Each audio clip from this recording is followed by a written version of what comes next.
கும்பராசி நண்பர்களே, உங்களுக்கு குரு பயிற்சி மிக சிறந்த ராஜயோகங்களையும், அற்புதமான சிறப்பான யோகங்களையும் உங்களுக்கு குடுக்க போறாரு. காரணம் என்னன்னு கேட்டீங்கன்னா, குரு வந்து உங்களுக்கு ஸ்தான அடிப்படையில பார்த்தீங்கன்னா, ரொம்ப சிறப்பான ஒரு ஸ்தானங்கள குறிக்கக்கூடிய அதிபதி அவரு. ஆ என்னென்ன ஸ்தானத்துக்கு அதிபதி அப்படின்னு பார்த்தீங்கன்னா, தன, குடும்ப, வாக்குஸ்தானம் மற்றும் லாபஸ்தானத்துக்கு அதிபதி. உங்களுடைய 2ஆம் வீடு மற்றும் 11ஆம் வீட்டுக்கு அதிபதியா வரக்கூடிய குரு பகவான், ராசிக்கு 6ஆம் இடத்துல போய் அமரப் போறாரு. அமர்றது மட்டும் இல்லாம உச்ச பலமும் அடையப் போறாரு.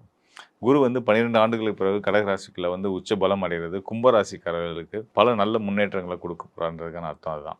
ஏன்னா, எந்தெந்த வகையில அப்படின்னு பார்த்தீங்கன்னா, நான் முன்னாடியே சொன்ன மாரி தன, குடும்ப, வாக்குஸ்தானத்து அதிபதின்ற அடிப்படையில உங்களுடைய பொருளாதார நிலைகள், உங்களோட குடும்ப ஒற்றுமைகள், அப்புறம் உங்களுடைய வாக்கு பலிதம். நீங்க என்ன சொன்னீங்களோ அது பலிக்கும். மற்றவங்களுக்கும் அந்த நம்பிக்கை ஏற்பட்டுரும். அவர் சொன்னா சரியா இருக்குங்க அப்படின்ற ஒரு பெரிய நம்பிக்கைய உங்க மேல கொண்டு வந்துரும். ஸோ இதெல்லாம் வந்து குரு தனஸ்தானத்து அதிபதியா இருந்து அவர் உச்சம் பெறுறது 6ஆம் இடத்துல உச்சம் பெறுறதுனால நடக்கக்கூடிய நல்ல விஷயங்கள். அது மட்டும் இல்லாம 6ஆம் இடம் அப்படின்னு பார்த்தீங்கன்னா, ருண ரோக சத்துரு ஸ்தானம்னு சொல்லுவோம். நோய் எதிரி, கடன குறிக்கக்கூடிய ஸ்தானம். அந்த நோய் எதிரி, கடன குறிக்கக்கூடிய ஸ்தானத்தில ஒரு சுபகிரகம் வந்து அமரும்போது, உங்களுக்கு இந்த வழியிலாம் இருக்கக்கூடிய சிக்கல்கள்லாம் தீரப்போகுதுன்னு அர்த்தம். அது கடன் வழியில இருக்கக்கூடிய பிரச்சனைகள், போராட்டங்கள், சங்கடங்கள் எல்லாமே தீரப்போகுது. அது மட்டும் இல்லாம ஆரோக்கிய கேடு, அதாவது ஆரோக்கியத்தில இருக்கக்கூடிய குறைபாடுகள், உங்களுக்கு மட்டும் இல்லாம உங்க குடும்பத்தில யாருக்காவது அந்த விதமான ஒரு உடல் ரீதியான சிக்கல்கள் இருக்கு அப்படின்னா, ஆரோக்கிய கேடுகள் இருக்கு அப்படின்னா வந்து அதெல்லாம் கூட நிவர்த்தி ஆகி உங்களுக்கு மன மகிழ்ச்சியும், சந்தோஷமும் கிடைக்க போகுது.